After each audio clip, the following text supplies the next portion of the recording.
Napaka-controversial na topic ngayon sa Jujutsu Kaisen. Nagbabalik na nga ba si Gojo Satoru o isa ba itong twist mula kay Gege Akutami? I've gathered all of the possibilities mula sa fans at mula sa iba pang mga creator. Ang pinakauna ay nagbabalik na nga si Gojo Satoru sa pamamagitan ng isang binding vow sa pagsasakripisyo ng isa sa kanyang mga six eyes. Pangalawa naman ay maaring ito ang hallucination ni Sukuna nang dahil na nga sa napakatinding tinanggap niyang damage mula kay Gojo Satoru at maaring ito ang repercussions or ang nagiging drawbacks matapos ang napakarami niyang ginawang binding vow. Dahil all throughout this time, nakakasurvive na lang naman si Sukuna sa tindi ng sinasapit niya nang dahil nga sa pag-utilize niya ng binding vows at hindi natin alam pwedeng dahil sa sobrang dami nun ay nagsisimula na siyang singilin ito at alam din naman natin na mas matindi ang repercussions or ang nagiging impact ng self-made binding vows kumpara sa mga binding vows na ginagawa ng sorcerers kasama ang iba pang mga sorcerers. There is also a possibility na pwedeng ang nakikita ngayon ni Sukuna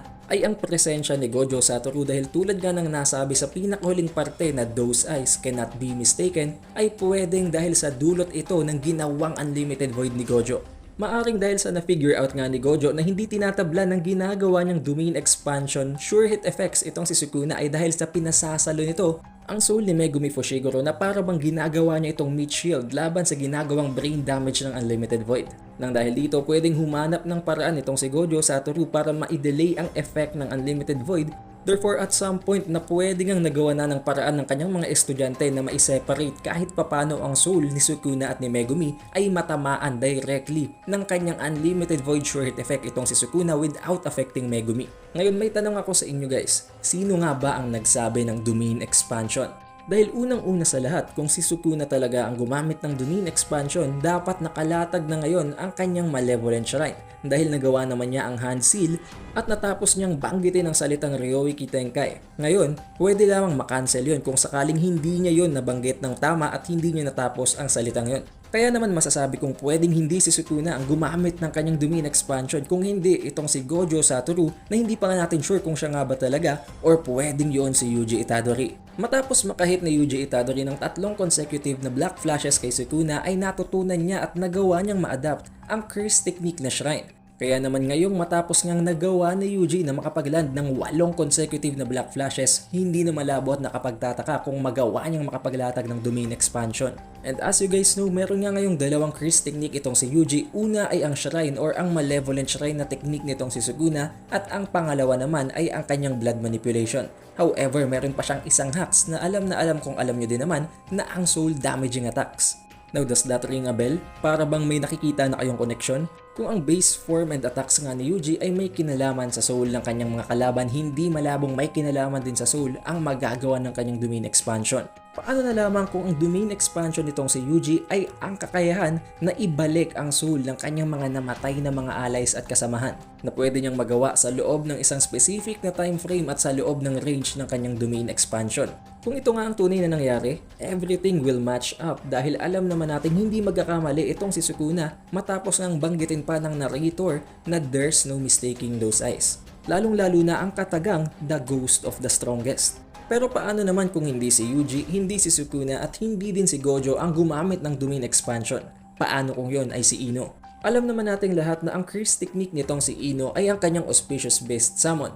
Specifically, meron siyang 4 na naipakita na auspicious beast na si Kaichi, Reiki, Kirin at ang final auspicious beast na ginamit niya laban kay Sukuna na si Ryu. Pero hindi pa naman nagagawa nitong si Ino na makapagsamon ng tao kung hindi ang kanyang mga auspicious beast lamang. Subalit tulad nga ng binanggit ni Granny Ogami na ang sorcerer na naging susi para ma-revive or maibalik nga ang kaluluwa ni Toji Fushiguro na banggit ni Ogami na may similarities talaga ang curse technique nila ni Ino.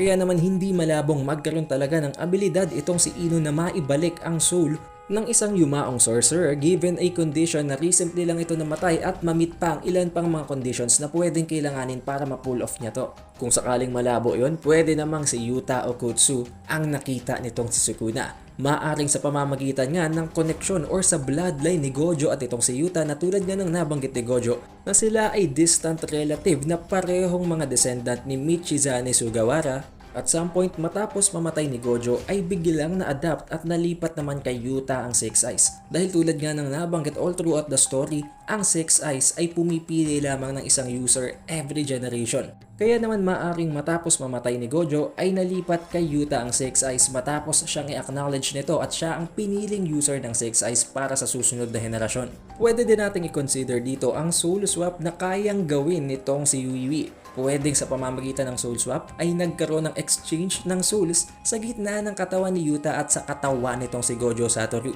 Pero medyo malabo yun dahil kung patay na nga si Gojo Satoru, wala nang paraan para may exchange pa ni Wiwi ang dalawang souls dahil maaaring wala na ang soul ni Gojo at matagal na siyang patay.